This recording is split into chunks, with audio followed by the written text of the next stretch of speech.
have gotten in the way of us passing legislation, taking this step forward to end the failed war on drugs that has damaged and devastated so many people's lives.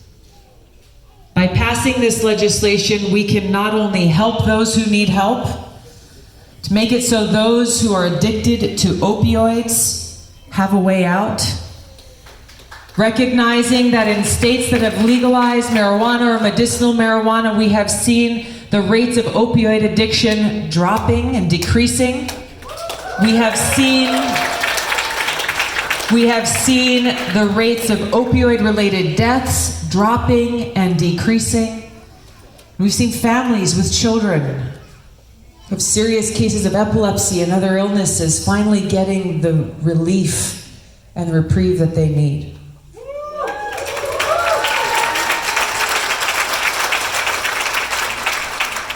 By putting people first, putting the well-being of our planet first, we can pass the kind of bold changes and bold investments that we need to see to address the climate crisis that we're facing. To truly protect our environment, to invest in a green energy economy, green infrastructure, and a clean future for all of us and for generations to come.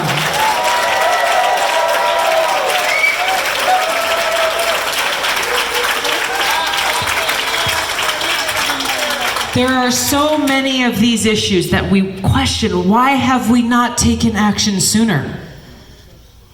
Why have we not seen the change that we need to see sooner?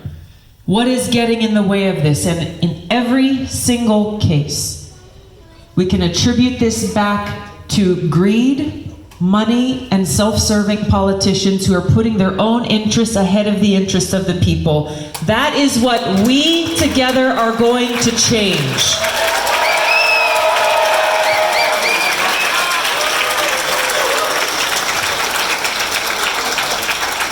Now, you know, people in Washington underestimate us. For some reason, they still believe that they are the ones who hold the power. They still believe that they are the ones who ultimately will influence and determine the outcome of our elections. That will only be the case if we allow it to be so. That will only be the case if we do not lift our voices, reclaim our power as the people in this country who in this great democracy have the ability to determine who we want to lead our country, and that culture of leadership of putting the people first, bringing that to the forefront. That is within our hands.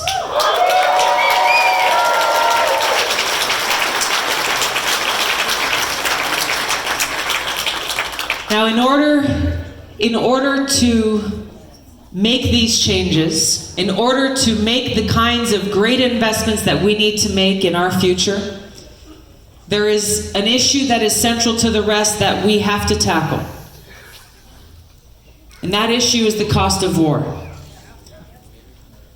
That issue is the trillions of dollars that we've been spending across both Democrat and Republican administrations on wasteful regime change wars that have caused so much suffering on the people in the countries where we wage these wars, on our service members and our veterans, undermining our national security, strengthening terrorist groups like ISIS and Al-Qaeda, and taking trillions of dollars out of our pockets, dollars that we desperately need for healthcare, for our infrastructure, for education, for clean energy. We cannot address these challenges. We can't make these bold investments unless we end these wasteful regime change wars. We cannot make these investments.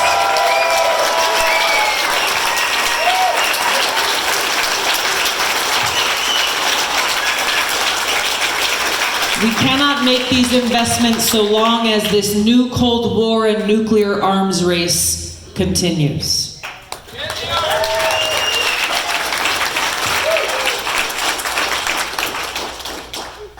I know many of you know this, but many people in Washington either don't know or don't care about the fact that we face a greater risk of nuclear catastrophe today than ever before in history. Why is this?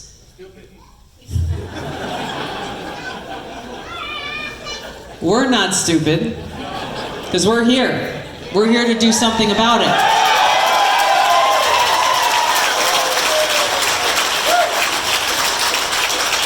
It's because our leaders have failed us that has brought us to this point.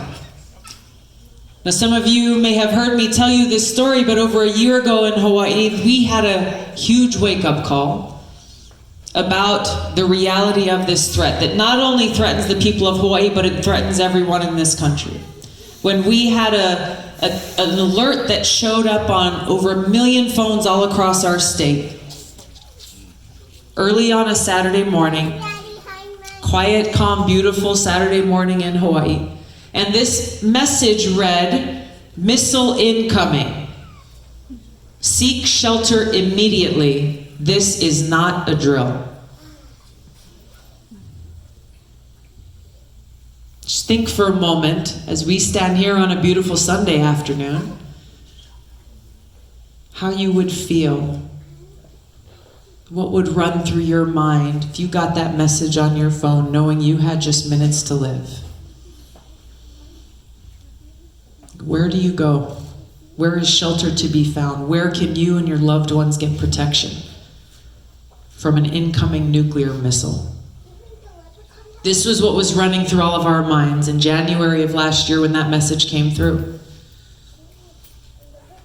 I heard from a father who had one child on one side of the island and another child on the other side of the island, and he was stuck in the middle trying to figure out, which of my children do I go to spend those last minutes of my life with? And another father who lowered his little girl down a manhole, thinking that may be the only place she could be safe. That alert turned out to be false, but the reason why we reacted the way that we did is because this threat is real. And it is an existential threat that should concern every single one of us in every part of this country.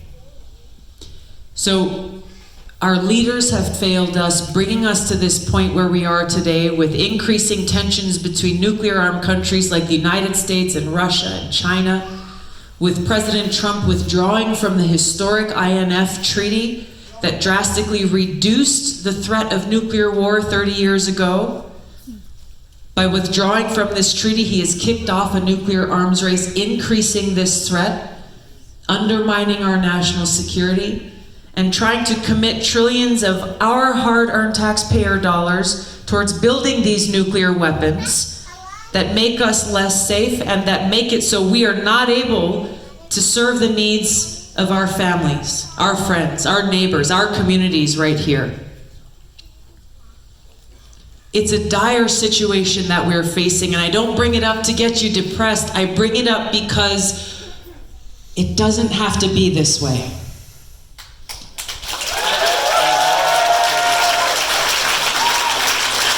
It doesn't have to be this way. And in order to make the change, we have to recognize the problem, right? We have to recognize the problem to bring about the solution.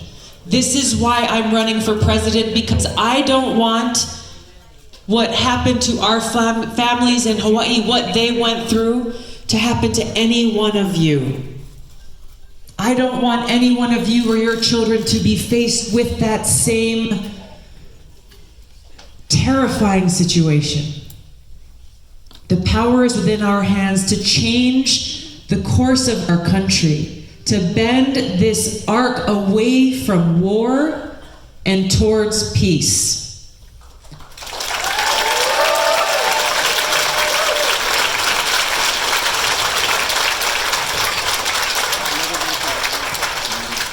We know that the obstacles we face are great. We know that those who have been beating these war drums, people from both parties now for decades and generations, will not take kindly to we the people standing up and saying no more. But the only thing that can bring about this change, the only thing that can bend that arc is if we stand together.